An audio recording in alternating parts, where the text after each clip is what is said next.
quiero decir es que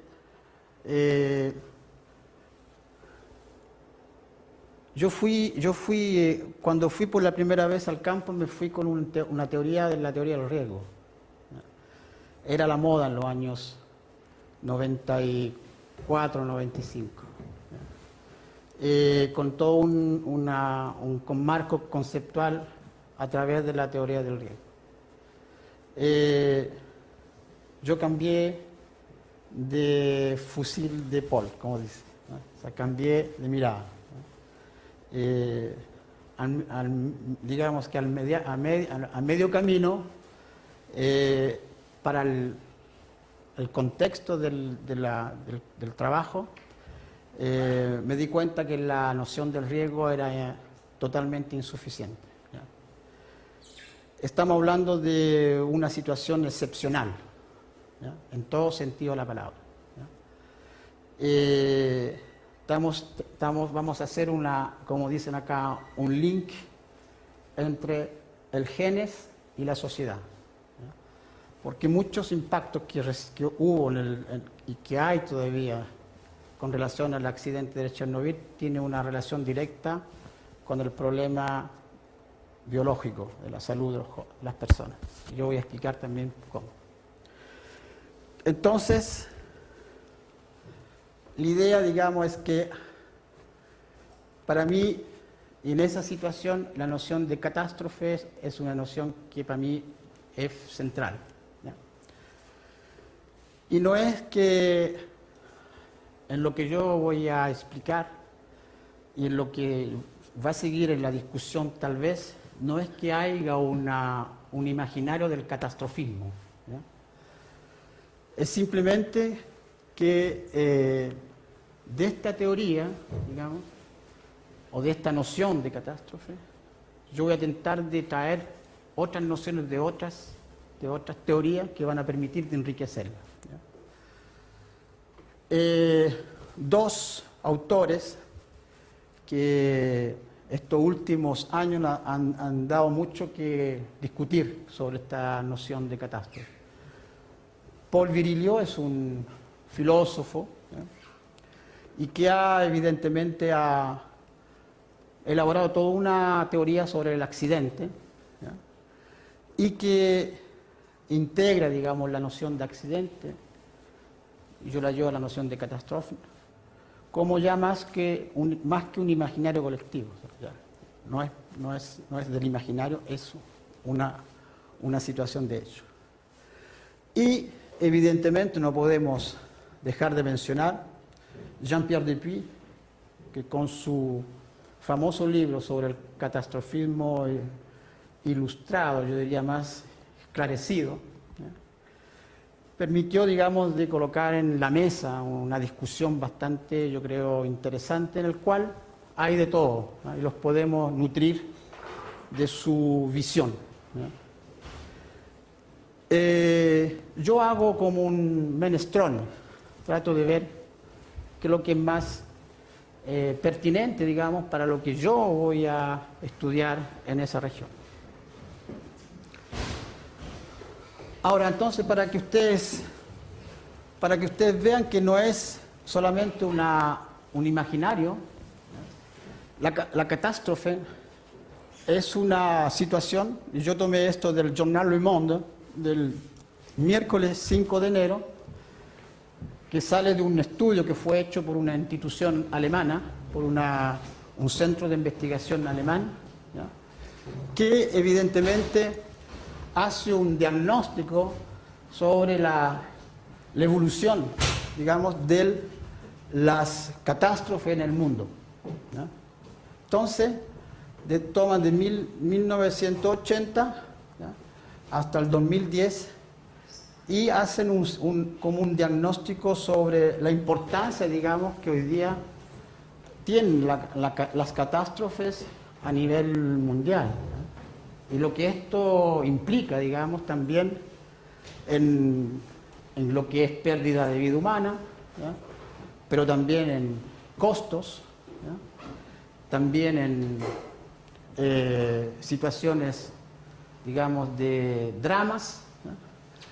Entonces podemos podemos ver que a la luz de este documento, simplemente de que no estamos usando la noción de catástrofe simplemente para enriquecer o darle más, digamos, más consistencia a una situación. Es una realidad, lo que yo quiero decir. Chile está por aquí.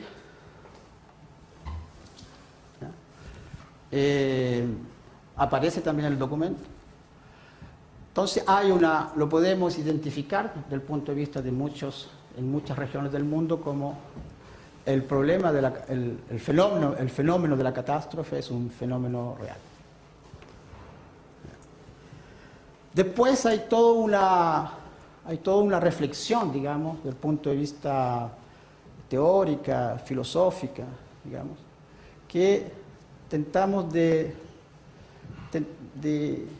nos interrogar sobre cómo podemos, digamos, conceptualizar y llevar esta idea de catástrofe hacia a nuestras realidades. Y ahí yo digo, a la luz de lo que se ha escrito desde Bergson, pasando por Ivan Illich hasta Jonas, yo digo que la catástrofe tiene de terrible que no solamente no creemos que va a producir, a pesar de que tiene todas las razones para saber que ésta se va a producir, pero una vez que se ha producido, esta aparece como derivado del orden normal de las cosas. En otras palabras, sabemos que Chile es un país sísmico, sabemos que va a haber tal vez sismos mucho más importantes de los que hubieron en Concepción, ¿no? Tenemos todas las razones que va a suceder, ¿no? Pero cuando se sucede, creemos que de todas maneras es algo normal que de una cierta forma tenía que suceder. Y esto tiene una implicación muy grande después, en todo lo que es, digamos, estudio post-catástrofe, ¿no? Porque esto tiene toda una implicación en el sentido cómo se va. La palabra es muy fea, pero hay que usarla, la idea de la gestión de la catástrofe, ¿no? O sea, a mí no me gusta mucho esta palabra porque es como una palabra contable, se vamos a contabilizar. Pero no tengo otra, me gustaría inventar una nueva, ¿ya? Entonces, hay, digamos, una realidad, digamos.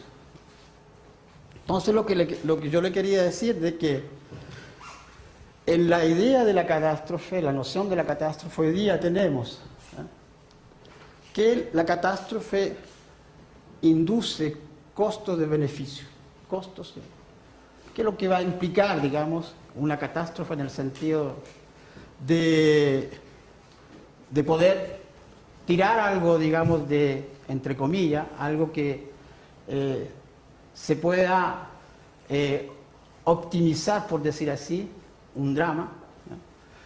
Eso yo después lo voy a explicar de una otra forma. ¿Cuáles son las decisiones que tienen que ser implementadas? ¿Cuál es la teoría de la decisión? No hay una visión dentro de lo que se ha hablado hoy día de la mañana de la teoría de la decisión. Seguramente los economistas deben estar ya imaginando esa teoría necesaria, digamos, para poder tomar decisiones en momentos de crisis, ¿no?, de multicrisis, porque son multicrisis, son crisis que se interfieren de diferentes maneras y sobre todo en momentos de incertidumbres, ¿no? Entonces, crear, digamos, permitir tener un modelo para poder responder, digamos, a esta idea del post-catástrofe, ¿ya? La incertidumbre, ¿no?, lo voy a colocar después. ¿Qué es lo que hay yo diría, entre una problemática antes, ¿no?, y lo que puede ser después una problemática en la realidad? Entonces, una manera, digamos, de poder elaborar escenarios que nos permita modelizar, digamos, también momentos de crisis, momentos de incertidumbre, y al mismo tiempo tener una metodología que nos permita justamente responder a eso, ¿ya? Evidentemente, una metodología donde hayan una implicación de los actores, yo diría una participación de los actores en los momentos de la decisión, como lo que yo voy a mostrar después, más adelante, ¿ya?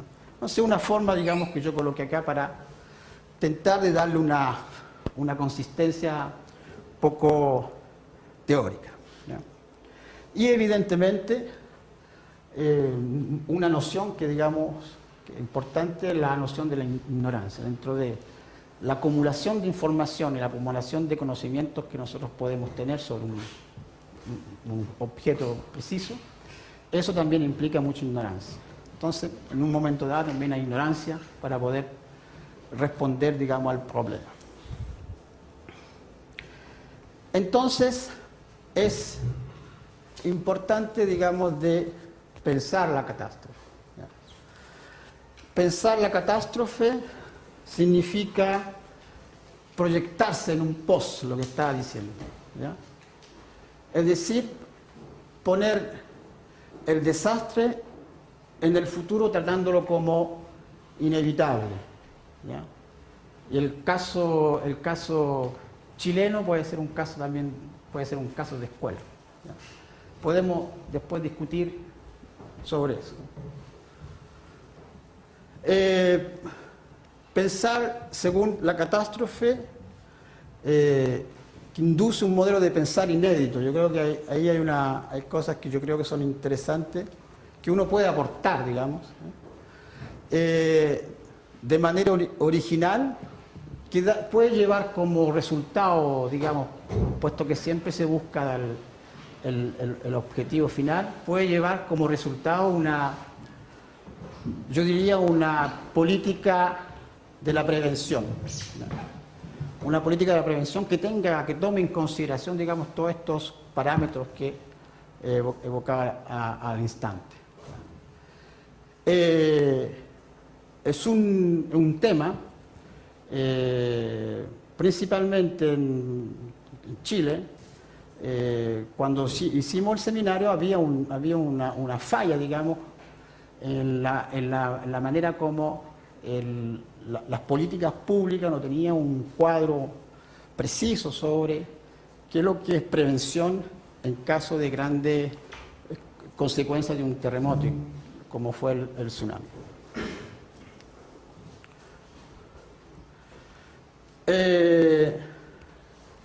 La paradoja de la solución. No podemos pensar, digamos, que hay una solución, ¿no? La catástrofe es inevitable, pero no es a través de una solución que nosotros vamos a evitar la catástrofe. Todo lo que podemos evitar son, digamos, las consecuencias que pueden tener esta en pérdidas humanas, en consecuencias materiales. Para mí no hay solución. Hay vías posibles para poder elaborar modelos de prevención.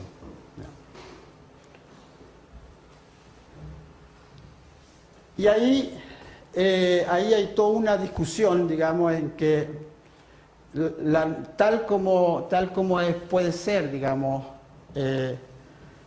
aprendida, introducida, aceptada, entre comillas, esta noción, creo que ella nos permite de llevarnos a un cambio mental, ¿ya? En el sentido que nos lleva a pensar más allá de la noción del riesgo como noción, digamos, simple del cálculo y de la probabilidad, ¿no? La noción de catástrofe tiene mucha incertidumbre, ¿no? Y va más allá, digamos, más allá de la noción de la aceptabilidad, ¿no? Y ahí hay una gran diferencia, me parece, ¿no? entre lo que es la utilización de esta noción en situaciones extremas, ¿ya? Un reactor nuclear que explota, ¿ya? Y que provoca, digamos, un desastre mayor, imposible ir a regiones contaminadas y traer como noción la noción de aceptabilidad. Es imposible. Y hay toda una reflexión que va de la realidad, de la situación de ese contexto, hasta, digamos, profundamente una reflexión ética. En otras palabras, yo creo que es una noción que hay que complejizar, ¿ya? Y que se puede complejizar. Ahora, ¿cómo la complejidad se inserta en la noción de catástrofe? Y aquí no se trata de hacer una reflexión teórica sobre la complejidad, ¿ya? Se trata simplemente de ver los vínculos que tiene esta noción con otras nociones en el marco de la complejidad,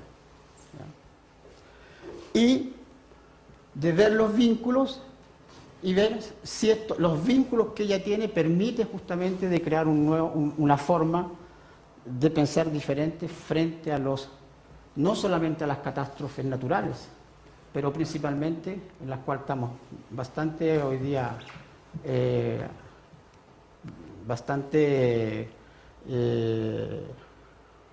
¿cómo se dice?, con riesgo importante, catástrofes tecnológicas.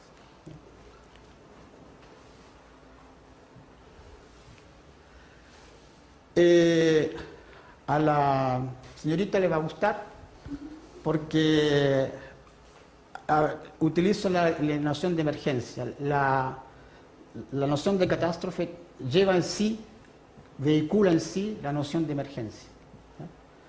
Y no emergencia porque es interesante o está a la moda, no, porque ella tiene un sentido, ¿no? Y yo le voy a dar un sentido, ¿no? Un sentido, digamos, que nos permite, como ella es una noción que es importante, digamos, dentro de lo que es después la realidad, nos permite justamente de mejor ver cuáles son las vías posibles que nosotros podemos tomar para proponer entre comillas, no una solución como digo, pero una alternativa. También la noción de emergencia tiene mucho de autoorganización, ¿no? Principalmente en situaciones situaciones de alta de crisis importante. Yo diría que tiene una más que autoorganización, y yo lo puedo explicar después, también tiene la idea de autoecoorganización.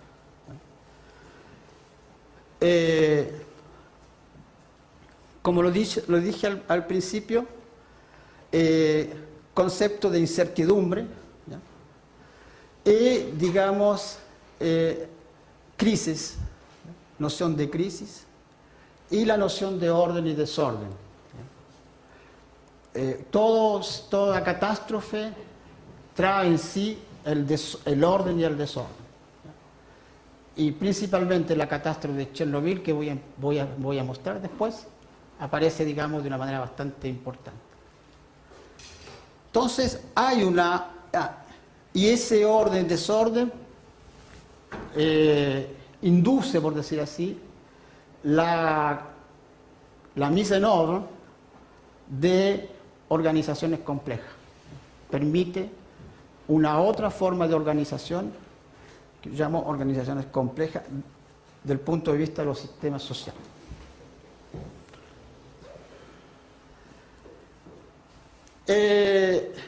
La noción de emergencia, ¿por qué es interesante? Porque las emergencias son las cualidades o propiedades de un sistema que presenta un carácter de novedad para informar las cualidades o las propiedades de los componentes considerados isoladamente o dispuesto de manera diferente de otro sistema. O sea, lo que tú explicabas hoy día en la mañana. ¿Ya? Exactamente eso. ¿Cómo, digamos, qué es lo que va a inducir, evidentemente? ¿Cuáles son esas nuevas propiedades que la emergencia va a inducir y cómo esas se van a después autoorganizar? ¿Cuál va a ser el sentido que ellas van a tener? Una emergencia siempre es una situación nueva. ¿Ya? Y como situación nueva, evidentemente, tenemos que saber para dónde, qué dirección ella va, a dónde nos va a llevar.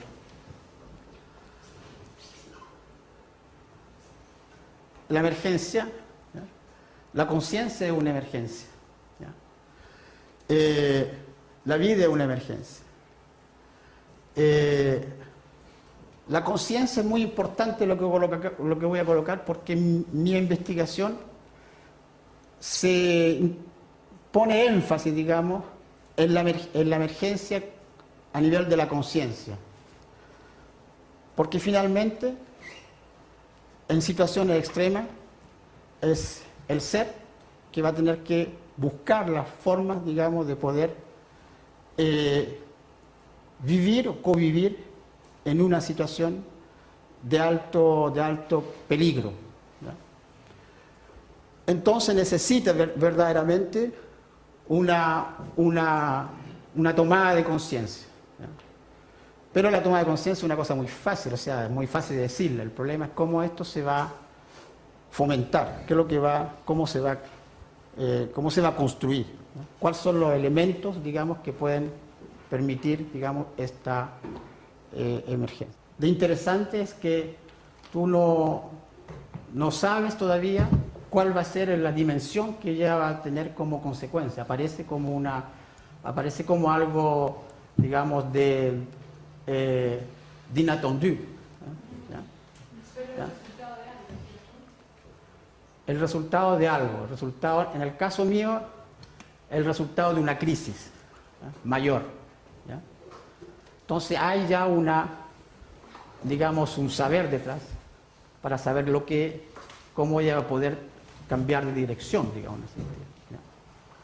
Alfredo, siguiendo con lo mismo, me pregunta Aurora, y como tú tienes de base la psicología francesa, no quiero ser Guillet, Nacional, Coiré, Foucault, pero la emergencia es como una nota que no es que es un sistema que genera esto, o la misma catástrofe es una emergencia que genera nuevos sistemas.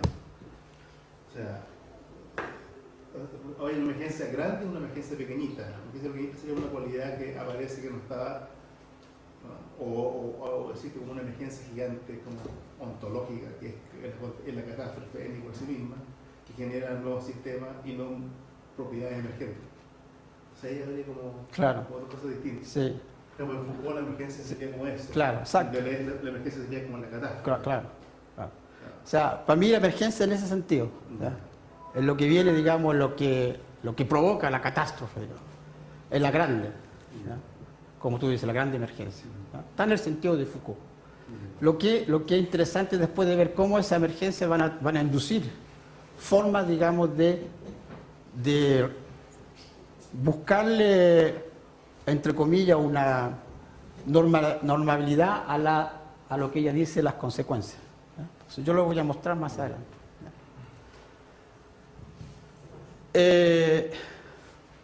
Bueno, múltiples factores. ¿Ya?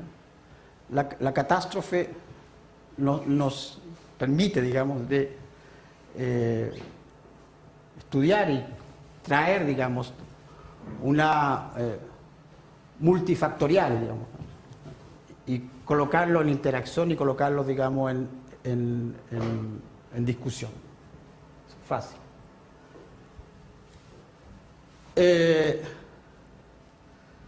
La situación de un desastre se complica por el hecho de que la complejidad de las estructuras, digamos, en el caso de un sistema social, pueden ser muy diferentes de la complejidad de los procesos en el cual se encuentra esa estructura.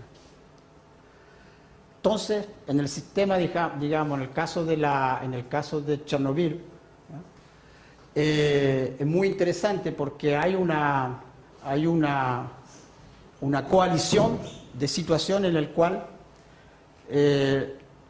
tanto las autoridades, digamos, como también la población, no saben cuál es el momento de la catástrofe. ¿Por qué?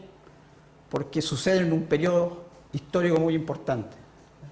Estamos en el proceso de la queda de la Unión Soviética. Y en esos momentos aparece el accidente de Chernobyl. Entonces hay una dificultad para, evidentemente, buscar cuál es la complejidad del problema. Es la complejidad de la estructura del sistema soviético que provocó lo que se dice en la literatura oficial, ¿ya?, que es el hecho de que el sistema nuclear soviético estaba con una lógica, en una estructura totalmente diferente a la del sistema occidental, ¿ya?, o es el proceso en el cual ellos estaban implicados que iba inevitablemente llevar, digamos, a la catástrofe.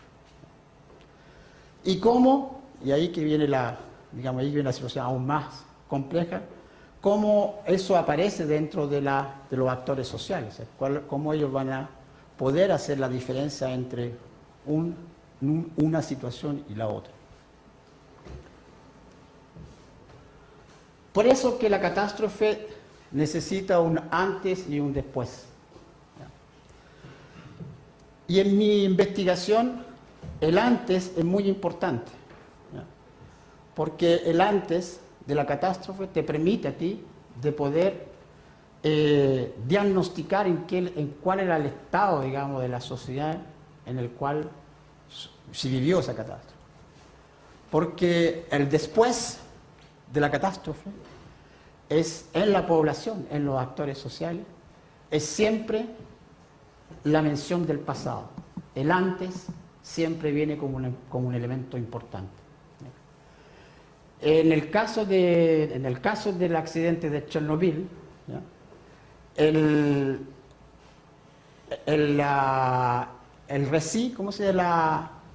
cuento del antes es fundamental, ¿ya?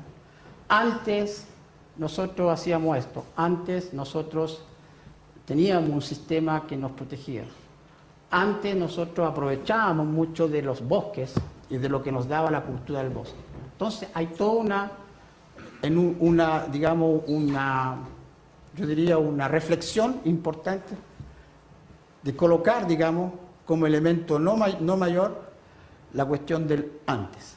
El antes y después. Claro, si es así, la catástrofe es bonito, porque la catástrofe inaugura el tiempo. ¿Ya? La catástrofe siempre es presente. Claro. Y te inaugura el tiempo. El pasado, el futuro que en torno a ese presente. Claro.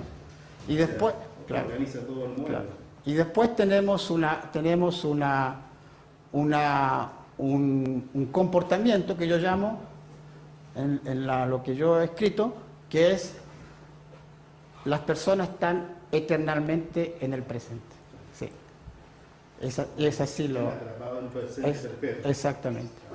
Y el nombre de un documental que hice se llama exactamente así: Chernobyl, el eternal presente.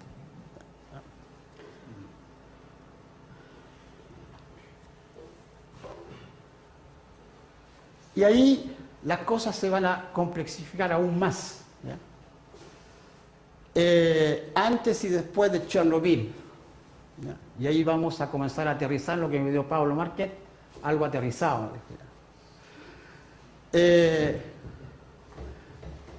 La catástrofe de Chernobyl, yo creo que por momentos es la única que yo puedo decir que presenta estas condiciones. Tiene una doble originalidad.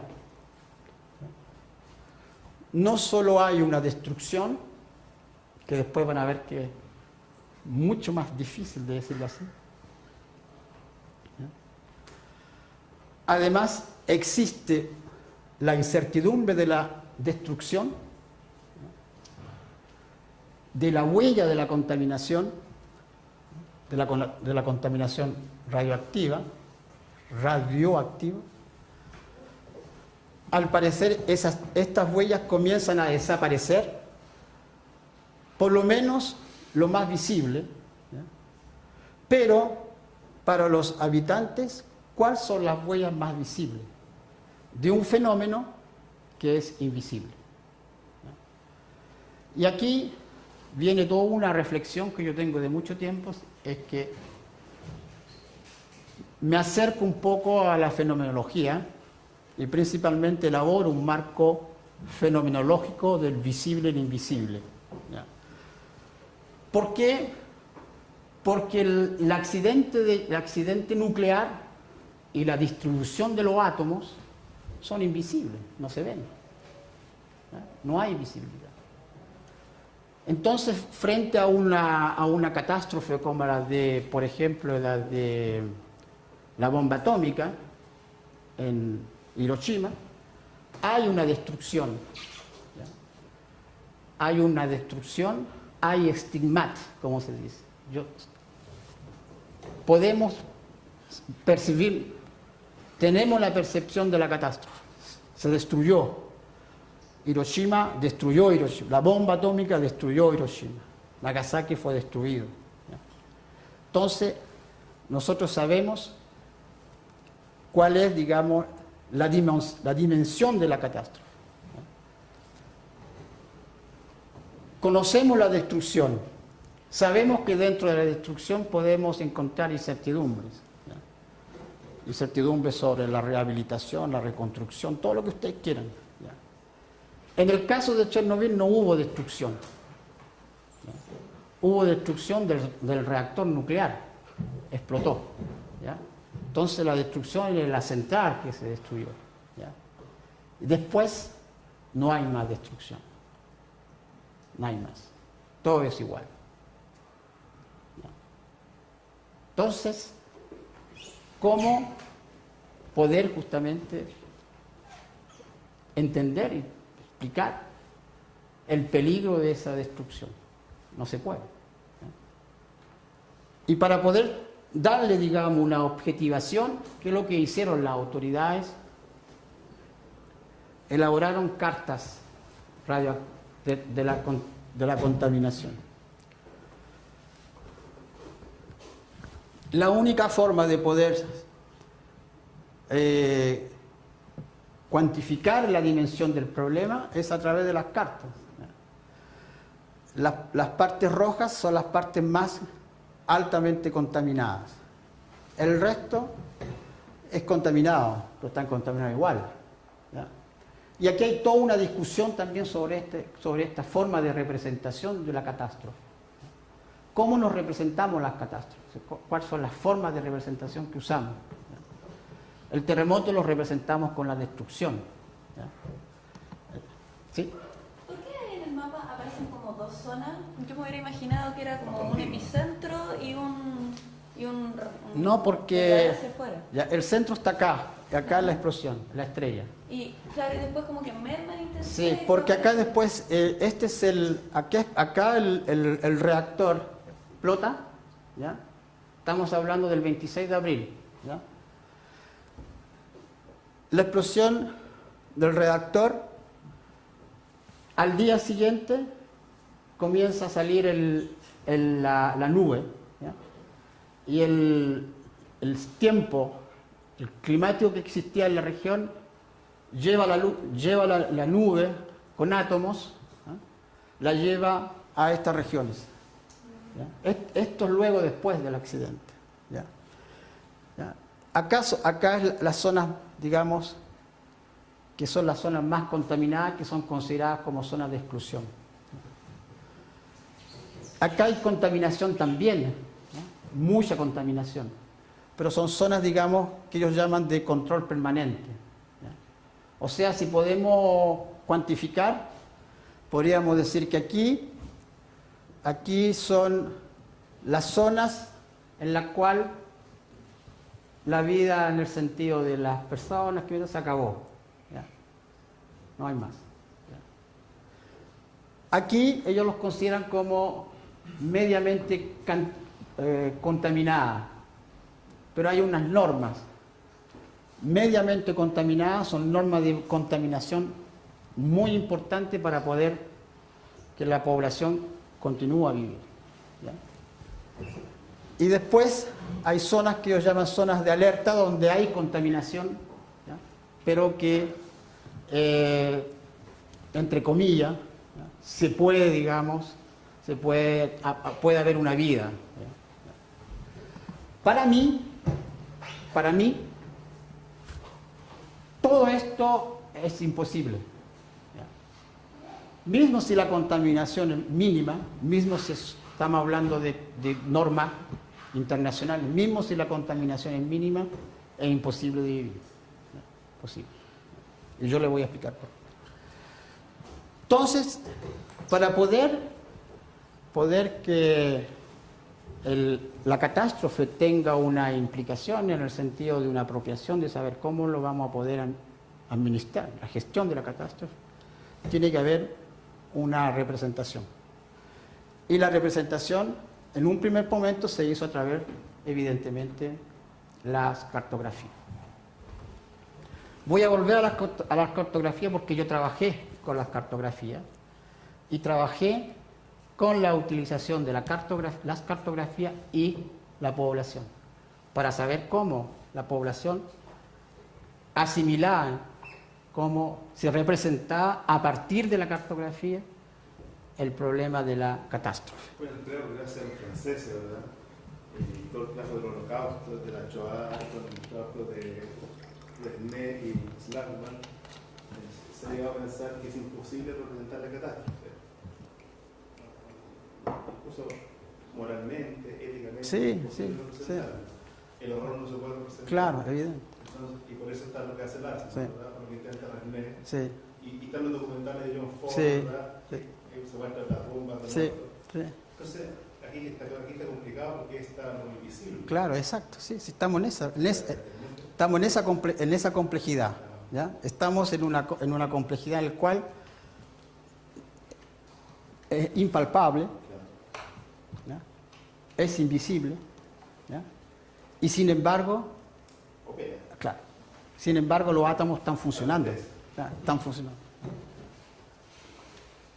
La complejidad del fenómeno mismo como difusión atmosférica y más nuclear, ¿tú lo asocias como una complejidad de estructura también? Aparte de la estructura misma del sistema ruso que viene. Sí, te voy a mostrar después por qué. También. Es un ejemplo, con un ejemplo. Si no está claro, me paras y me dices, y si no estás de acuerdo también, ¿ya?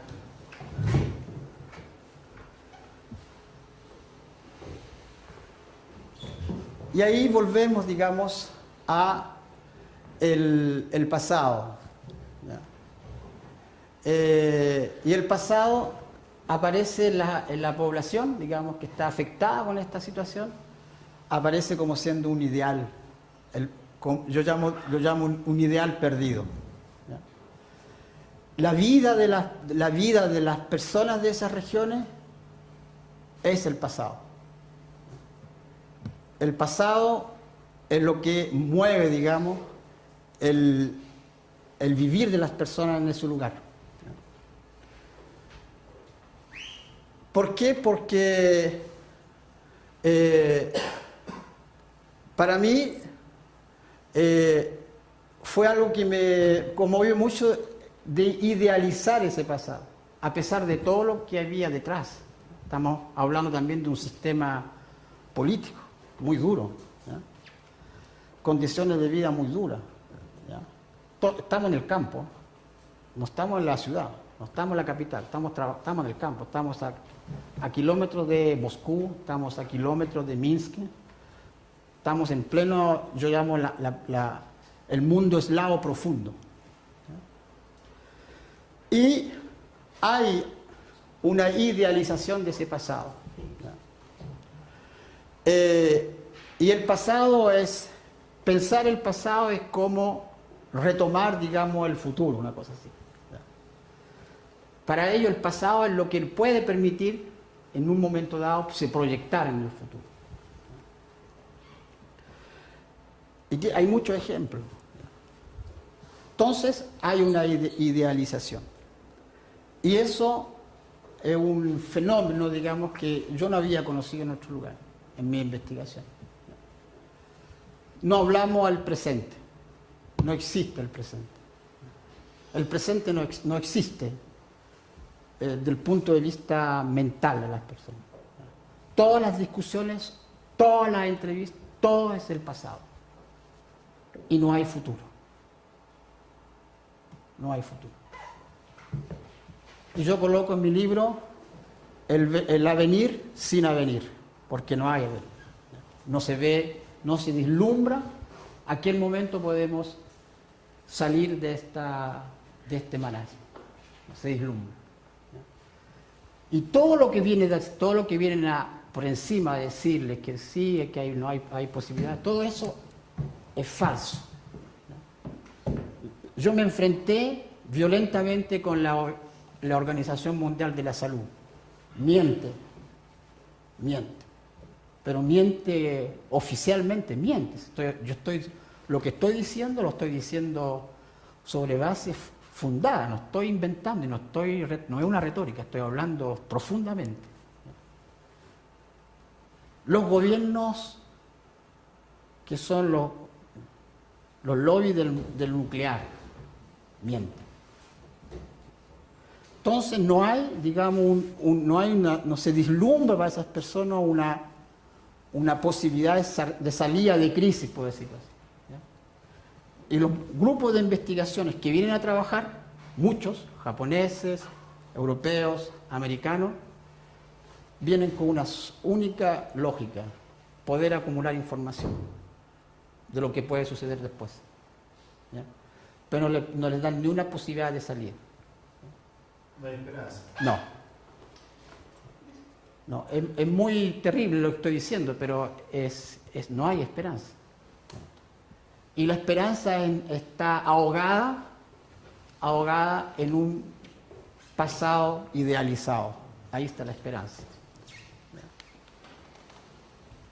Si tú tuvieras que hacer algo comparativo, sería justo decir que, por lo que decías antes de Japón, es la exclusión, pero obviamente que también hubo radiación que se movió hacia zonas en donde Sí, también. tampoco la veía, Sí, claro. y tampoco veía o prevenía el Sí, daño. sí. Entonces, esa gente ahora que sigue teniendo hijos con malformaciones, obviamente es como esta idea de el futuro no es lo más Sí. prometedor y el pasado. Sí. ¿Tú harías un símil justamente por eso? Porque es esta sensación de que como es un mal invisible, rompe la... Sí, y una cosa curiosa es que la procreación es un momento muy importante dentro de la visión de las personas. Es fundamental.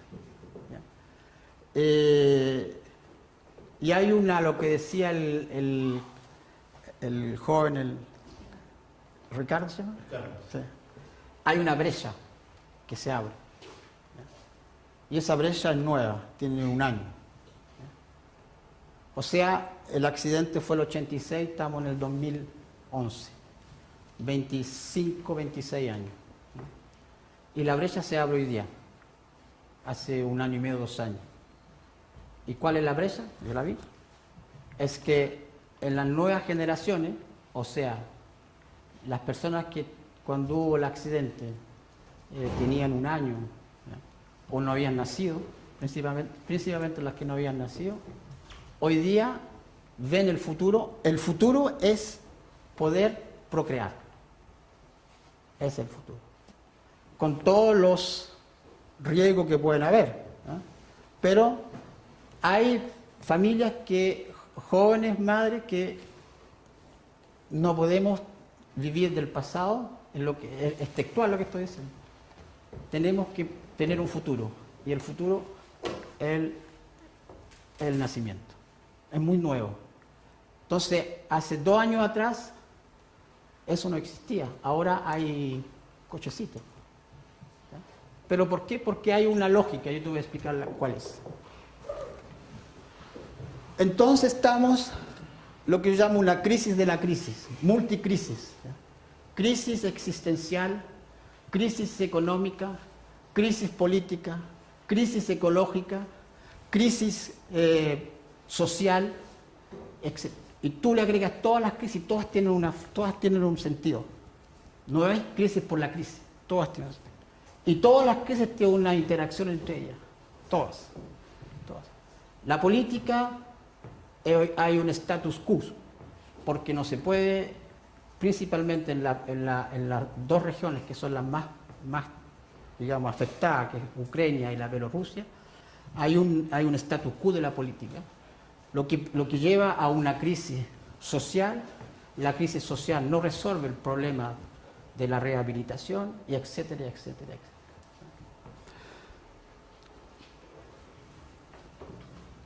Yo creo que no hay lugar, no hay catástrofe hoy día que permita, digamos, como lugar de experimentación, mostrar lo que yo estoy diciendo. No hay un lugar donde se pueda, digamos, extraer todos estos elementos.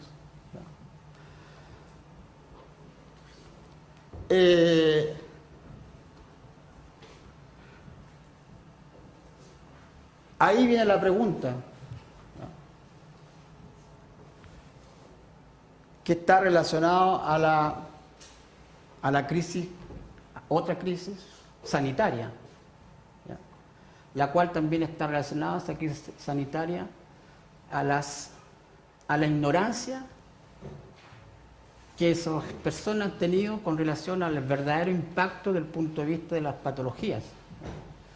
No solamente el cáncer a la tiroides, como también todas las patologías que provoca, digamos, la inhalación de átomos, ¿ya? Yo voy a dejar afuera, no lo voy a tocar porque es un punto que nunca lo he tocado, porque por cuestión de ética no dejo de afuera todo lo que es el problema del impacto genético. Primero porque aparece siendo después como una cuestión bastante sensacionalista y todas las preguntas se focalizan sobre eso. Y segundo, porque nunca quise ir a estudiar ese problema. Nunca quise, tampoco quise ir a los hospitales para verlo, nada. Entonces, pero es un problema que es, digamos, una realidad. Sin embargo, lo que sí aparece, digamos, evidente, y eso lo ha sido evocado, estudiado por las organizaciones mundiales, evidentemente todas las patologías que han llevado a la emergencia, y ahí volvemos nuevamente a la emergencia, de grandes controversias, ¿ya? Que son controversias hoy día de escuela, principalmente con relación al número de muertos, ¿ya? Porque las organizaciones internacionales dicen, pero fue un accidente, no hubo muertos. El número de muertos reales, ¿ya?, no pasa de 200 y poco, ¿ya? Pero las organizaciones se olvidan de que hubieron muchos muertos posteriores, ¿ya? Los liquidadores, que se llamaban, ¿ya?, fueron los primeros trabajadores que fueron a apagar el incendio, que fueron casi 700.000 durante un periodo casi de 6 meses. De esos 700.000, hay muchos que hoy día no están más, ¿ya?, pero que no murieron evidentemente en el momento, pero murieron después en el tiempo, ¿ya? Entonces, eso yo creo que hace parte también de entre comillas, de la contabilidad, ¿ya? Todo el problema del cáncer a la tiroides también, ¿ya? Y otro fenómeno que no es conocido de nadie es que cuando hubo, digamos, cuando las autoridades deciden, digamos, de evacuar mucha gente, ya había muchos niños contaminados, altamente contaminados. Y esos niños que fueron evacuados después se perdieron. Se fueron para otro lugar del país o fueron para otros países. Y todo ese número de personas desaparecieron de la contabilidad, de la estadística. No están. No se sabe cuánto hay. Entonces, si tú agregas todo eso, si tú analizas, tomas como en consideración el efecto, digamos, del punto de vista medical, sanitario, es enorme. ¿Cuánto me queda? Yo no veo la otra. ¿Cuál es? ¿Una hora? ¿Puedo ir? Ya hablaste una hora ya. ¿Ah, sí? ¿Ya hablo una hora? Sí, 1 hora 55 minutos. ¿Hablé 1 hora 50 minutos? No, como se puede. Ah, ya, bueno, entonces me quedo. Ya, esto es... sea una catástrofe. ¿Ah? No, ya. Esto, digamos, estas fueron las primeras, estas ya fueron cartografías, ya, realizadas el 96, o sea, 10 años después. ¿Ya? Y nosotros vamos a trabajar en estas cartografías. ¿Ya? Nosotros nos vamos a concentrar. Mi región de trabajo es acá. Todo está acá. ¿Ya? Son varios kilómetros, ¿ya?, del territorio. Entonces nosotros vamos a intentar de buscar, darle sentido a la cartografía. ¿Cuál es el valor que tiene esa cartografía para la población? Eso es lo que nos interesaba. Y cómo la población, a través de la carta, podía objetivizar la catástrofe. ¿Cuál era la forma? ¿Y qué es lo que había? ¿Qué es lo que se le podía proponer para poder, en una población que está ahí, no sale del lugar, ¿no? Algunas abandonadas, otras no se quedan, entonces hay que saber por qué se quedaron. Y ahí aparece lo que me pidió Pablo, digamos, aparece con una dimensión terrible, el impacto de la crisis en el sistema social. ¿Ya?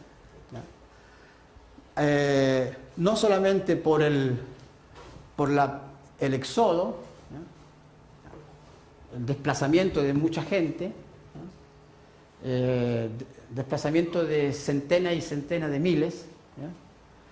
Fueron desplazadas en un tiempo, eso los soviéticos lo saben hacer muy bien, ¿ya? Desplazaron en un mes, récord, desplazaron más de 350.000 a 700.000 personas.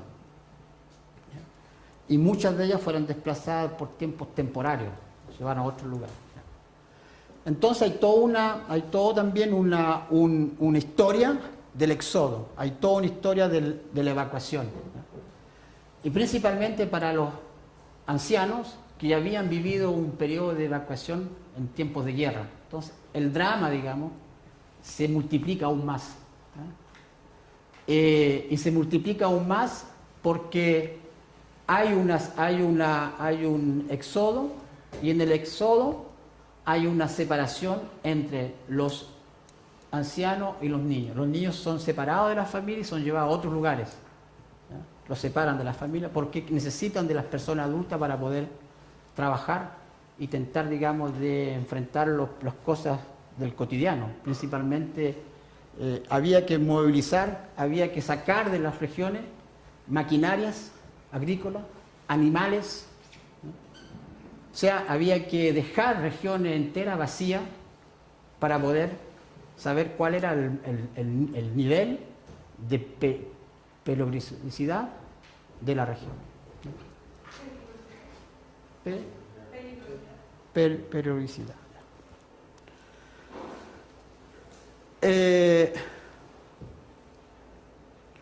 Otro elemento importante, o sea, el crisis social, la salud, crisis de la naturaleza, ¿ya? Son pueblos que son campesinos, ¿no?, en la tierra, ¿no? Y de repente en la tierra ellos pierden, digamos, pierden el contacto con su ser, con su sentido de ser, estar allá, ¿ya? Hay toda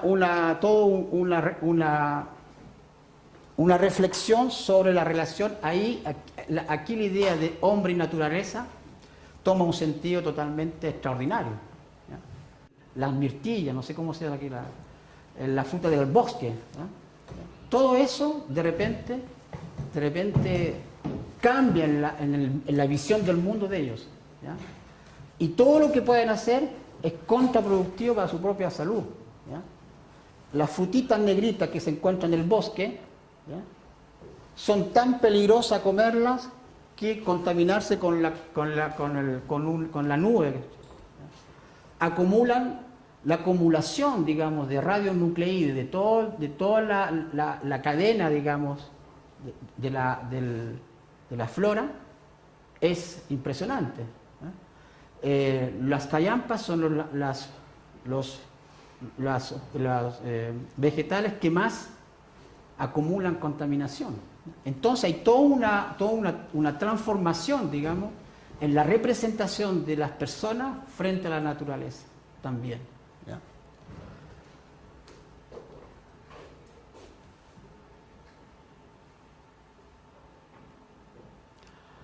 Y aquí hay una cosa muy extraña que está pasando. Es que de repente los biólogos consideran que es un lugar muy interesante para estudiar la conservación. ¿Por qué? Porque son lugares que el hombre desapareció. No hay más intervención del hombre. Y son muchos kilómetros cuadrados. Entonces hay todo un comportamiento de la vegetación que era poco estudiado. Y no solamente de la vegetación, también de los animales. Y se descubre, por ejemplo, que hay animales, roedores, que se adaptan perfectamente bien a la contaminación. Todos los mamíferos no. Tienen los mismos efectos que en el humano. Jabalí, lobos, son totalmente, están tan contaminados como los humanos. Pero hay roedores que no, que tienen un comportamiento diferente. Y de repente aparece siendo hoy día como un lugar de experimentación muy importante.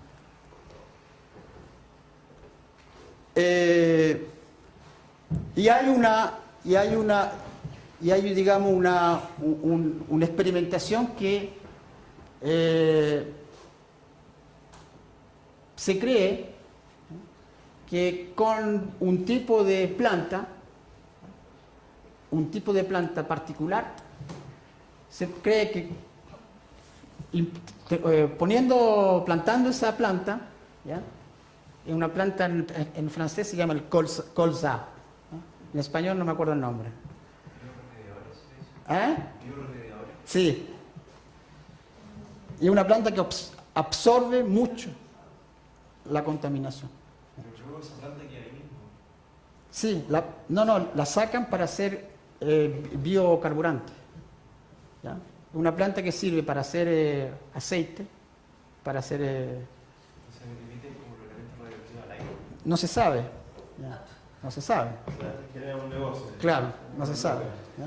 Entonces hay toda una controversia diciendo que es mucho más, hoy día más cruel, de hacer creer que una planta va a permitir que esa gente que vive de la agricultura va a poder salir.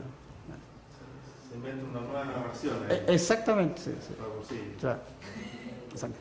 Entonces, digamos que no es solamente una complejidad social, una complejidad política, también una complejidad de la naturaleza. ¿Ya? Entonces dijimos que crisis, multicrisis, crisis dimensional. ¿Ya? Entonces, una dimensionalidad de la crisis. ¿Ya? Y aquí la noción de multidimensionalidad me gusta mucho, ¿ya? Porque tiene todo su sentido. ¿Ya? Bueno, yo voy a pasar todo lo que es el problema del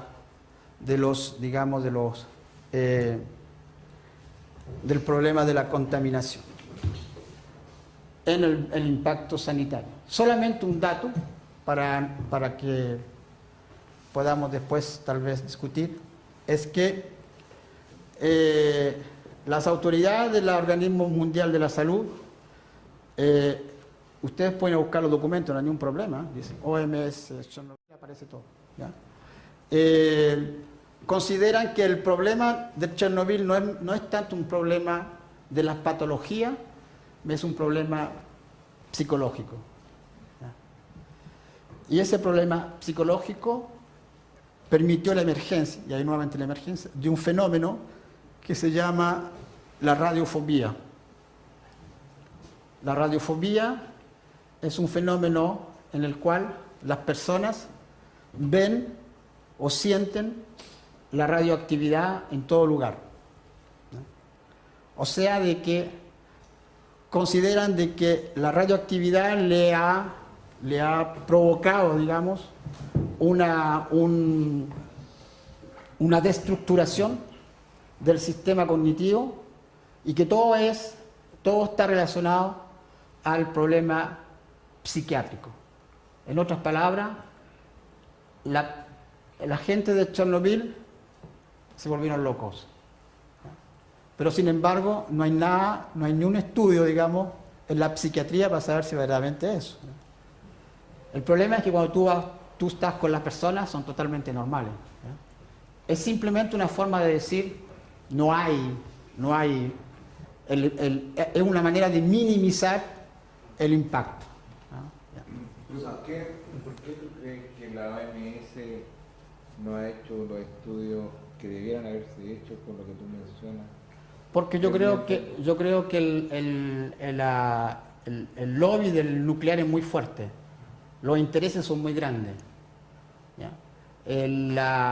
No te olvides que la OMS es una institución que está prácticamente, son los países que dan dinero que los que mandan. Francia, Alemania, Japón, Estados Unidos. Ahí tenemos ya 4 grandes productores del nuclear. La organización Euratom, que es una organización europea del átomo, Francia, Alemania, Inglaterra. La Organización Internacional del Nuclear, quien la lleva, como se dice en Chile, son el lobby. No es una visión, no quiero que usted piense que es una visión simplista o anti, yo no soy anti, pero todo concuerda con lo que sucede. ¿Por qué? Y una pregunta, ¿por qué la Organización Mundial de la Salud no tuvo la posibilidad de ir a los hospitales, como yo fui, en los lugares donde hubo el impacto, sacar los documentos, los archivos, sacar las fichas, ¿ya?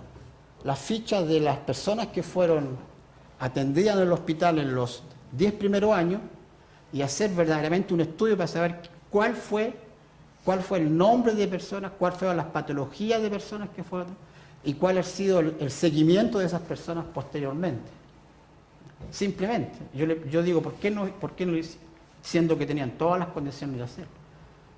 Yo estoy en esa ciudad aquí, yo estoy a 60 kilómetros de la central, o sea, una región que debería haber tenido toda la atención de las organizaciones internacionales, todas. ¿Ya? Pero yo cuando converso con el director del hospital, hay cosas que no puede responder, digo, pero ¿cómo no me puede? Porque no tenemos la información? Porque la información te las tienen, es que no sabemos hacer. Nadie ha venido a hacerla. ¿Cómo nadie ha venido a hacerla? ¿Y dónde está la información? Está acá. ¿Usted me la puede sacar? Se la saco la información. Entonces yo comparo ese caso, no es menor, o sea, estamos a 60. Yo saco toda la información, ¿ya? Y yo hago un estudio sobre la evolución de las patologías tiroides. O sea, yo sé cuánto es importante en esa región el número de personas que hoy día son adultos, que tienen cáncer a la tiroides. ¿Qué otra explicación se puede dar? ¿Que se olvidaron? ¿Que el gobierno no quiso, no querían? Siendo que para ellos era importante porque venía la ayuda externa, mucha ayuda externa. Entonces hay una dificultad.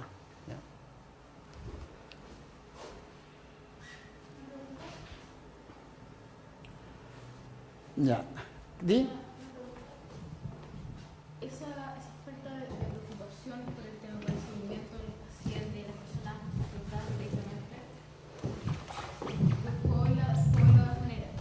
Una, que puede ser simplemente decir, bueno, no sacamos nada para hacer el seguimiento y saber qué es lo que está pasando si de todas maneras no tenemos cómo resolverlo. O otra, y decir simplemente no importa nada. Sí. Pero las dos son malas, como... Sí, está Sí, las dos son malísimas. Pero creo que saber cómo, cuál de las dos es, o tratar de curar, no importa, porque si una persona sabe que está enferma, son personas, como usted dijo, que vienen del campo. Entonces podemos asumir que tienen una cierta grado de ignorancia al respecto, como todas las personas que no somos médicos tenemos respecto del tema, ¿cierto? Y soy una persona, sí, tú estás enfermo, tal vez tu hijo también está enfermo, tu nieto también, pero puede que tu bisnieto ya no vaya a transmitir la enfermedad. Al hacer un seguimiento que nos dé una información tal que diga, no sabes qué, van a haber 25 generaciones de familia que van a estar mal, tal vez esa persona va a dar menos ganas de seguir, aunque siempre esté pasando en el pasado, de no seguir ese futuro. Que es muy cruel, como recién decimos. Es que no sé qué estamos diciendo. Pero, por ejemplo, si yo fuera mamá y tengo una hija que está súper mal, prefiero no decírselo para que siga adelante, de alguna manera, que le dé alguna fuerza. Por último, en la esperanza de que eso va a poder cambiar. ¿Cachai? Es como... Pero no ciudadano. Pero se supone que debería establecerse una relación media parecida, ¿no? Ojalá que No. No, pero quiero de... que sea el papá del gobierno. No, yo tampoco, pero justamente hay que tener una relación de protección. O sea, yo no... Puede ser una hipótesis, pero yo creo que no creo, o sea, no me puedo imaginar que sea en ese sentido que vamos a sacrificar una o dos generaciones. Mucha bondad en mí. ¿Ah? Mucha bondad en mí. O sea, no lo veo así, ¿ya? O si raciocinaron de esa forma, es terrible. O sea, son dos generaciones, o sea, estamos hablando de... Son 60, 70 años. ¿Ya? Simplemente yo creo, por lo que yo puedo demostrar, es que no era bueno para el negocio. Digamos las cuestiones claramente, si la palabra está dicha aquí. No era buena para el negocio. Y no te olvides que el negocio quedó parado del 86 hasta el 2005, 2006, casi 20 años. El negocio... Los 70 años que habrían... El negocio que hoy día vuelve nuevamente el negocio. Y ustedes hacen parte del negocio. Están en la lista. Están en la lista. El Brasil tiene 9 pedidos, 9 reactores. ¿A ustedes dicen Chile? Chile, sí. Chile. Oye, ya, pero Alemania en un minuto no como que era como reticente. Sí. Se negaba un poco en el Sí, lo sacaron como prioridad. Los alemanes fueron muy pragmáticos, Sí. porque recibieron mucho, yo creo que eso los sensibilizó, estuvieron muy presentes en el accidente, Sí. como, entre comillas, como ayuda humanitaria. Pero tú nombraste a Alemania como los interesados en general. Sí, pero yo creo que vivieron un momento de ambigüedad importante hasta que el gobierno del SPD tomó una decisión, que fue una decisión porque venía mucho de la opinión pública. O sea, no fue ellos que... La opinión pública, y además había una tradición en Alemania que era muy fuerte esa hora. Entonces la opinión pública lo obligó a abandonar provisoriamente. Yo creo, ahora volvieron. la cosa está abierta el debate, pero lo abandonaron, salió de la pauta política. La pauta es vamos a disminuir en el tiempo la importancia del nuclear en la energía. Pero hubo para mí una presión muy fuerte de la sociedad civil, y que coincidió con lo que había sucedido. Pero ahora venden igual. Sí, es el business que vale. Van a vender igual. Ellos no van a tener, pero van a vender para afuera. Para afuera. Sí. Una pregunta. La energía nuclear representa, no sé, el 30% de la energía total del mundo, aproximadamente. 33, sí. Hace un par de meses atrás hubo un accidente de una plataforma petrolera, que es la otra forma de energía. Sí. Y tanto el accidente como las repercusiones del accidente fueron seguidos casi online, minuto a minuto, monitoreado. Lo que uno diría es que el lobby de la energía nuclear es tan fuerte como para tapar, en el fondo, tratar de tapar toda la información. es mucho más fuerte que el lobby del petróleo. Es que lo que pasa, como que siento, Sí. a ver, No, de repente estas teorías conspirativas, Sí, sí, no. como que hay No, no, no, alguien- sí, no, entonces yo eso entiendo, como que entiendo bien. Es lo que, mire, para colocar las dos cosas en la balanza, vamos a decir así. ¿Ya? Un accidente del petróleo, lo que pasó en las costas americanas, ¿ya? Lo que puede pasar en las costas brasileñas dentro de poco. ¿Ya? Hay la posibilidad, hay condición hoy día, tecnología para poder revertir la situación en caso de una catástrofe. ¿Ya? Hay cosas que son irreversibles, ¿ya? Evidentemente. No estoy diciendo que el nuclear o el petróleo son dos, digamos, para mí son dos energías en el cual una, la energía nuclear, es irreversible. Irreversible. Yo recibí tanto porcentaje de contaminación. Ya. No, espérese un poquito. Yo recibí tanto, mis células desaparecen. ¿Ya? Yo estoy contaminado, no hay una regeneración de las células. ¿Ya? El tiempo es mucho más importante, o sea, un elemento contaminante, el 136, el cesium 136, 137, perdón, ¿ya? Son 60 años para la autodestrucción. Y bueno, yo meto las manos al fuego si son 60 años. ¿Ya? ¿Por qué no hemos vivido nunca una situación de esa?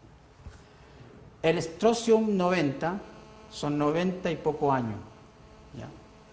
El plutonium son 100 a 220 años. ¿Ya? O sea, el tiempo es mucho para una sociedad. No se le puede pedir a una sociedad, esperen 60 años, nosotros después de 60 años las cosas van a cambiar. ¿Ya? Hay situaciones irreversibles. En el petróleo, en las catástrofes que usted colocó del petróleo, que puede ser un buen ejemplo. ¿Ya? Hoy día, por ejemplo, se dice que lo que sucedió en las costas americanas, ya hay una recuperación. ¿Ya? Y eso sucede, digamos, no estoy minimizando el impacto tampoco, ¿eh? Pero sí eso está fuera de mi cosmovisión, lo que quiero decir. Está más allá. ¿Ya? Sí, el mar está contaminado, no va a haber más la pesca que tengo, ¿ya? Pero yo estoy en mi lugar, tengo mi lugar donde yo tengo mi hábitat, tengo mi lugar donde yo sigo viviendo. No, yo no puedo, allá la gente no puede vivir más, no están más, pierde el análisis económico de Ricardo es interesante en ese sentido, ¿ya? Porque ahí estamos en una situación real, ¿ya? Ahí no hay simplemente costo y beneficio a corto plazo, ¿ya? Entonces, la magnitud de esta catástrofe es colectivamente distinta, y como es colectivamente distinta ya no es manejable, ya. Es como el horror. No hay buenos negocios que no alcancen. Es manejable, pero es manejable de otra visión, ¿ya? No es la misma catástrofe de un accidente de una plataforma petrolera, ¿ya? Es otra dimensión. Las consecuencias son otras. En la catástrofe petrolera se incendió la plataforma y murieron 3, 4 personas, 10 personas, y purió, no sé, 20 kilómetros, y llegan luego los barcos y tratan de parar, y hay los contaminantes que vienen. Acá, si hay una explosión de otro reactor nuclear en Francia, son miles y miles de gente contaminada, miles. ¿Ya? Y miles de gente que vamos a tener que salir también porque no vamos a poder vivir en el lugar contaminado. O sea, no sé si me explico, no sé si la idea no es que yo sea antinuclear. No soy antinuclear primario, soy antinuclear a través de lo que observé. ¿Ya? Y no lo puedo comparar con dos cosas que son diferentes. O sea, no es comparable en el sentido de la dimensión de la catástrofe, no es comparable. ¿Ya? Aparte que el contexto donde sucede también es distinto. Es distinto. Hoy en día yo Claro. me imagino que si llegase a pasar algo de ese estilo, el seguimiento de los medios de comunicación sería distinto. Distinto. El periodismo ciudadano Claro, no exacto. alza, por tanto, Exacto. Internet mantiene la Sí. La visibilidad. La visibilidad. Claro.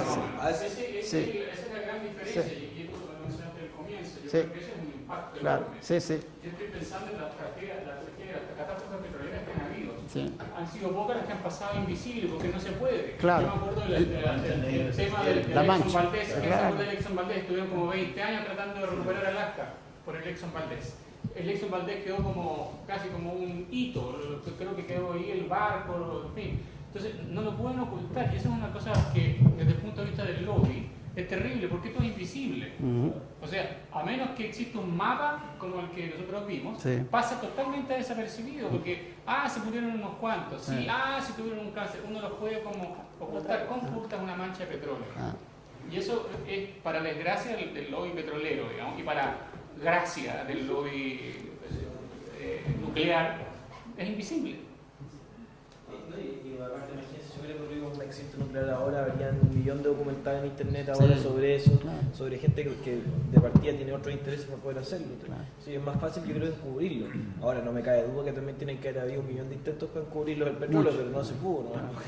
Sí, lo que tú... Perdón, mi hipótesis es, yo no sé si es más visible o más invisible, porque en el imaginario de la humanidad está Hiroshima, está, o sea, de manera mucho más potente que una explosión de petróleo. Por lo tanto, independiente que tú veas o no veas, hayas visto o no hayas visto, sea más visible o menos visible, porque eso visible es bien relativo, o sea, pero de alguna manera, y por algo estuvo 20 años, 30 años, no sé cuánto, la industria nuclear parada. O sea, no es tan así. O sea, a lo que voy es que yo creo que en este caso, o sea, mi punto fue esto de ver, o quería entender, a lo mejor estoy equivocado, pero una cierta teoría de la conspiración, que es tan potente el lobby de la industria nuclear que fue capaz de parar a la OMS.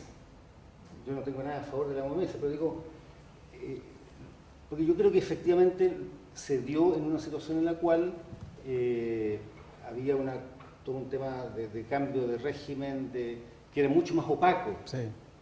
No tanto porque la OMS paró todo, sino porque había una situación mucho más opaca, mucho más difícil de acceder institucionalmente a información, Sí.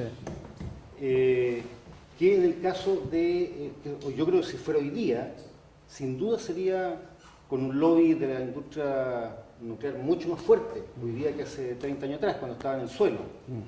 Hace 30 años está la industria nuclear, o 20 años cuando fue que estaba en el Sí, suelo. sí.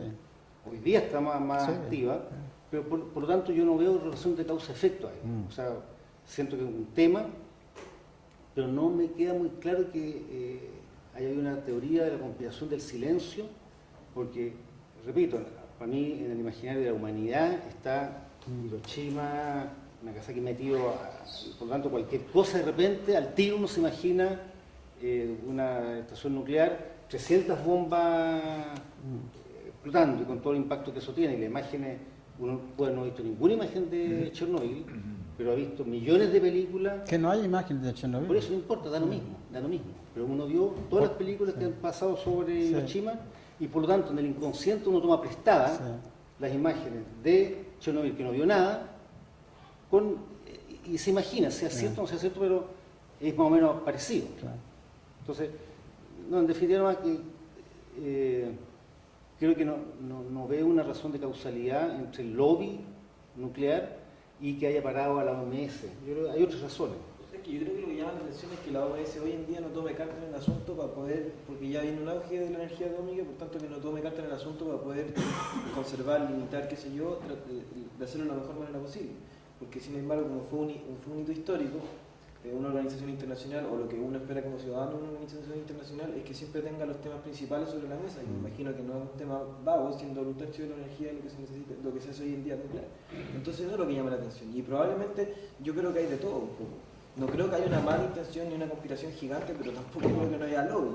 O sea, de partida como conocer a, no sé, lobby hay en todos lados. ¿cachai? ¿Cómo sabes que la OMS no hace nada? No, está diciendo él como el trabajo como que se hubiese haber hecho que no se hizo. Y que ahora incluso se puede hacer de nuevo, pero tampoco se hace. Sí, no lo digo, lo confirmo. Una información es muy simple, o sea, ¿cómo es posible que en Francia, ¿ya? Cuando hubo es una anécdota, pero que una anécdota que ustedes se van a reír de la anécdota. O sea, el responsable de la protección civil en Francia, cuando ya era real que la nube había atravesado una parte importante de Europa, que había mucha inquietud, ¿no? Una autoridad máxima es el representante de la protección civil, que como por acaso viene del organismo nuclear, ¿no? Va a la televisión y dice que de todas maneras pueden dormir tranquilos, puesto de que la nube de Chernobyl paró exactamente a la frontera francesa.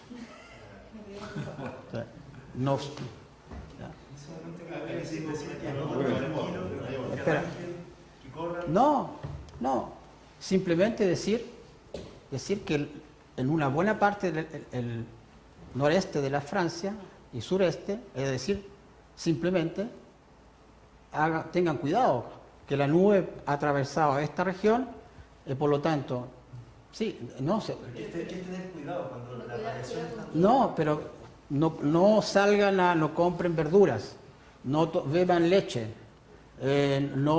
son cosas muy simples. Claro, son cosas simples, pero da la ignorancia del tema. Pero no hay ignorancia, o sea, ahí hay una cultura muy fuerte, ¿entiendes? Claro, pero la gente no se asustaría más y no generaría una crisis. No, pero es peor. No, mira, es peor que venga a decirle ahora, o sea, las primeras verdaderas cartas de la contaminación oficial, ¿no? Después de todo un cuento, aparecieron en el 2005. ¿no? En el 2005 se pudo saber efectivamente, a través de las cartas, cuál fue el volumen de contaminantes de esas regiones. Entonces, mucha gente de esas regiones pidieron una respuesta, o sea, pero ¿por qué lo tengo que saber 20 años después? Y mi médico sabe lo que me dice, que mi problema que yo tuve a la tiroides fue consecuente de eso, lo que sucedió en Francia. ¿Y a quién me dirijo ahora para que me dé una respuesta 20 años después? No, estamos en una sociedad democrática, no estamos en un sistema dictatorial, por lo menos en Europa, hasta ahora. Entonces tenemos la necesidad de tener la información. ¿ya? Entonces yo creo que eso, y no es una cuestión de darle más miedo, o sea, yo creo que la cuestión del miedo es un tema, es un cuento que ellos se lo pasan. ¿ya? Para no que la población tenga miedo mejor, pero no, o sea, la población es adulta, estamos... Si tú le das toda la información, si tú le explicas cuál es... Yo creo que la gente tiene otro comportamiento. Es mucho mejor tener la información que no tenerla. Pero, por ejemplo, todos sabemos que todas las tonterías que tienen colorantes, no sé qué, son cancerígenos. Por favor, que levanten la mano que nunca consuma eso. Nunca. Depende. Por eso es la excepción. No, es mi decisión. Sí, Y está me bien. dice la etiqueta que es cancerígeno. Está bien, pero teniendo la información, todas las personas que estamos tomamos esa decisión. Pero la sabes. No, la Si tenía te la mal. comes sin saber, ¿Ah? y si te la comieras sin saber, Bueno, es por eso que se genera. Pero también está la otra opción, que al dar la información tú generes que la población ocurra otro tipo de reacciones. Por ejemplo, todo se va arrancando de donde viene la nube. Es como el mismo tema de la presentación, o sea, cómo manejo una crisis. O sea, por ejemplo, si yo le digo aquí que hay alguien enfermo y el resto, o sea, tiene una ébola o algo así, o en una sociedad grande, se genera una emergencia misma del sistema de cómo reacciona la gente. Entonces, dentro de ese momento local en el tiempo y la historia. Hubiese preferido que no diera la alarma de tsunami, que Sí. era para que no corriera. Claro. Bueno, no sería. No es eso, es la contraparte, que ninguna de las dos cosas, por lo menos ninguna de las dos me parece una buena opción. un tema de tratar de entender el por qué se... Como si lo ponía en tapete. Porque hacer como una confabulación es como, no sé, mucho como... Vamos a continuar para que Alfredo ya vaya sintetizando Ya. las conclusiones. Bueno, entonces yo voy a ir cerrando mi charla y la voy a ir cerrando con algunos temas que van a quedar abiertos, ¿ya? Y que tienen, digamos, también tienen muchas discusiones y mucha polémica también, ¿ya? Entonces lo voy a cerrar con un tema que para mí es un tema bastante fuerte y que me ha permitido, digamos, de llevar algunos conceptos a la práctica y que toda la idea de la relación visible e invisible con el trabajo, digamos, de cartas que nosotros pedimos a las personas de hacer. O sea, trabajamos con las personas para decir, bueno, estas son las cartografías oficiales, vamos a ver cómo ustedes se sitúan en el tiempo, en el espacio, digamos, con esas cartografías, qué es lo que hay, digamos, de dónde está lo visible y dónde está lo invisible, ¿ya? Y lo visible de la contaminación, para mí, fueron la manera como pudimos objetivar aquello que ellos tenían en el imaginario, ¿ya? O sea, cosas muy simples. Por ejemplo, lugares donde iban a coger callampas, ¿ya? Mostrarle objetivamente cuál era, digamos, cuál era el grado de contaminación y cómo ellos podían, puesto que habían decidido, hay una decisión de ellos de quedarse en el lugar, ¿eh? Mucha gente nos criticó y me criticó abiertamente que nosotros estábamos caucionando el hecho que la gente se quede ahí, ¿ya? Críticas por internet muy fuertes, me acusando que yo era cómplice de una situación, ¿ya? Que esas personas no deberían estar ahí. Pero ¿quién le dice a esa persona de irse? Yo no le podía decir, váyanse de allá. ¿Por qué yo tengo que decirles, váyanse? Ellos no quieren irse. Entonces, ¿cómo no quieren irse? Hay que buscar con ellos la forma de poder tener una salida a su vida cotidiana, de otra forma, ¿ya? Y una de las salidas fue de intentar de ver cómo ellos, con sus conocimientos ancestrales, locales, cómo ellos podían moverse, digamos, en esa complejidad de la contaminación. Entonces ese fue un tema que, algunas cosas que escribí, tengo un libro también que está en esa onda, sobre lo visible y invisible. Eso permitió una fenomenología de la invisibilidad. Me inspiré bastante de la fenomenología francesa, ¿ya? Y eso me llevó a elaborar un marco, digamos, una reflexión sobre esta cuestión de lo invisible, ¿ya? Entonces es un tema importante para mí.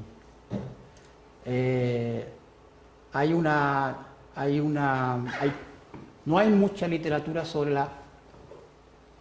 el impacto, digamos, estoy hablando del nuclear, no hay mucha literatura sobre cómo manejar, digamos, la invisibilidad, ¿ya? Esto es una literatura en ciencia humana, ¿no? Otro tema importante, aquí ya son temas más o menos que yo traté de colocar acá. Otro tema importante es efectivamente en la ciencia humana traer la complejidad social, ¿no? Cómo con las nociones que uno utiliza, cómo se puede efectivamente caracterizar esta complejidad social en ese sistema y que sirve para otras cosas, no sirve solamente para esa región, para esa situación, ¿ya? Después yo la puedo llevar a otro lugar, ¿ya? Evidentemente siempre contextualizada en el lugar, ¿ya? Y en la situación. Evidentemente eso da mucha literatura y mucha reflexión a toda la relación entre percepción y representación. ¿Cuándo es percepción y cuándo es representación? Son dos cosas totalmente diferentes. La percepción y la representación no son iguales, ¿no? Y último tema, evidentemente, es la conciencia. Eso me llevó a una reflexión bastante filosófica, digamos, a intentar de ver cómo se construye una conciencia que yo llamo la conciencia de la catástrofe. Y principalmente la conciencia en una situación extrema. ¿Cómo se construye?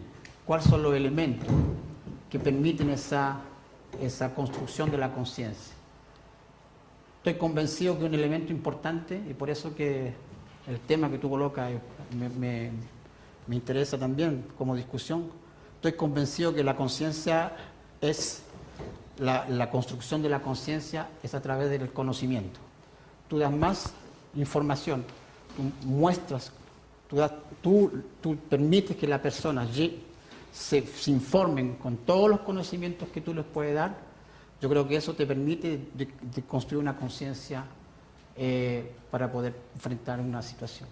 Si tú le escondes, si tú no le das, yo creo que ahí hay un problema serio, ¿ya? No solamente un problema de ética, pero hay un problema. Las personas no pueden tomar conciencia de una realidad, ¿ya?